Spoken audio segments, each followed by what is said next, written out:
Wassila est avec nous ce matin. Nous allons faire connaissance avec cette femme découvreuse de talent. Ce sera notre découvreuse de talent. Et ce matin sur Happiness, Wassila, tu nous fais le retour de ta rencontre avec Talia, écrivaine et conteuse. Et même une artiste, Guillaume. Elle m'a sollicité via les réseaux sociaux pour la booster, car le talent, elle l'a. Il lui suffisait juste d'un petit coup de pouce.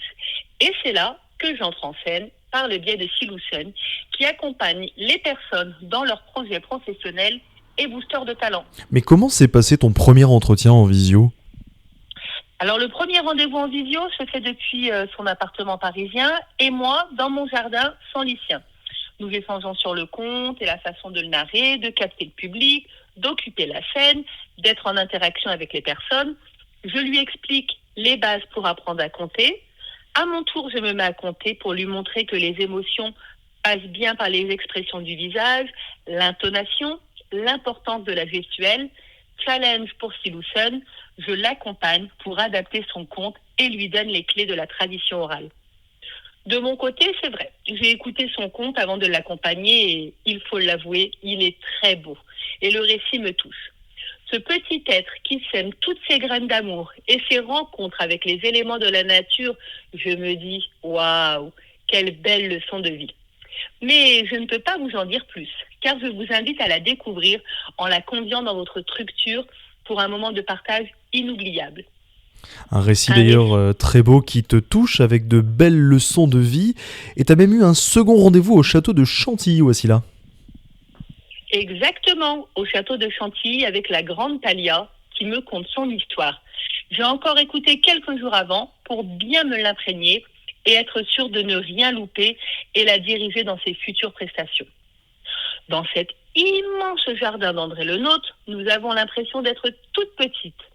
Se dire qu'avant nous, les rois, les reines y ont passé des moments certainement des plus agréables, nous donne la sensation d'appartenir quelques instants à ce grand monde. Près du courant d'eau, on s'installe au pied d'un arbre et on discute sur les attentes de Talia. Et là, devant deux somptueuses statues de pierre, une qui représente l'eau sous la forme d'une femme nue vidant un vase, le pied droit posé sur la tête d'un dauphin, Talia commence à te compter. Exactement, Talia commence à compter. Je la stoppe parfois et lui rappelle qu'il faut compter au présent. Et cet exercice n'est pas des plus simples. On passe beaucoup de temps entre la reprise, les conseils, la posture. Talia se trouve nulle et pourtant, elle ne voit pas comment elle est solaire lorsqu'elle compte. Elle se déplace avec élégance devant cette sculpture qui semble elle aussi l'écouter. J'apprends que Talia pratique la danse, d'où ses mouvements si gracieux. Je prends des notes que je vais lui envoyer plus tard pour qu'elle gomme certaines expressions qui reviennent très souvent. Elle mélange les noms qui sont différents des personnages, mais pas d'inquiétude. On a bien compris qui ils sont et surtout le thème du conte.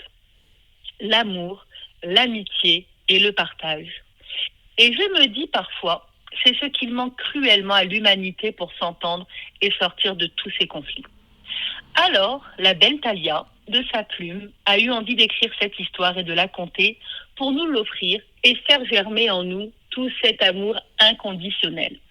Pour plus d'infos, allez sur son Instagram, Talia Amougou, auteur.